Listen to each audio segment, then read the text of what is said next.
ঈদের পরের দিন আমরা ২ জন প্ল্যান করি আমরা আমাদের বাসার কাছেই একটা পার্কে ঘুরতে যাব। নিউ একটা পার্ক আরকি। তো নিজেদের মতামতকে গুরুত্ব না দিয়ে মানুষের মতামত গুরুত্ব দিলে যা হয় আরকি। একজন বলেছে যে অনেক সুন্দর একটা মেলা লেগেছে হচ্ছে অমুক জায়গায়। তো আমরা একটা রিক্শাওয়ালা মামাকে নিয়ে একদম এত দূরে এত খোঁজাখুঁজি করে ওখানে চলে যায় আরকি। অনেক বিরক্ত লাগতেছিল যে কই যাচ্ছি আর অনেকটা পথও এসেও গিয়েছিলাম আরকি। তো ফাইনালি এসেই দেখি এখানে একটা মেলা আর ১ম এই অনেকটা মোবাইল চুরি নিয়ে মারামারি লেগে গেছে। তো এটা দেখেই তো মন ভেঙে গেছে। কারণ এটা ছিল হচ্ছে একটা এলাকা ভিত্তিক গ্রাম্য মেলা আরকি। তো ওখানকার লোকের জন্য এটা অনেক আনন্দের বা অনেক ভালো। বাট আমরা এত দূর থেকে গিয়ে দেখার মতো ওখানে কিছুই ছিল না। অনেকটা ক্ষুধার্ত ছিলাম, অনেকটা টায়ার্ড ছিলাম।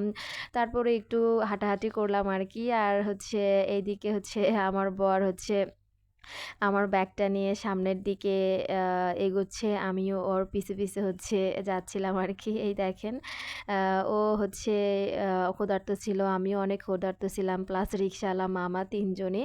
তো পাশেই আবার ৫ মিনিট ডিসটেন্সের আরেকটি মেলা লেগেছে। ভাবলাম এখানে খাবার পাবো, বাট এখানেও পাওয়া যায়নি কিচ্ছু। ওখান থেকে ঘুরে আমরা একদম বাসায় এসে আমাদের এখানে খাওয়া-দাওয়া করি। তো এই ছিল আমার ঈদের পরের দিনের ঘোরাঘুরি। অনেকটা ভালোই ছিল আরকি। আল্লাহ হাফেজ।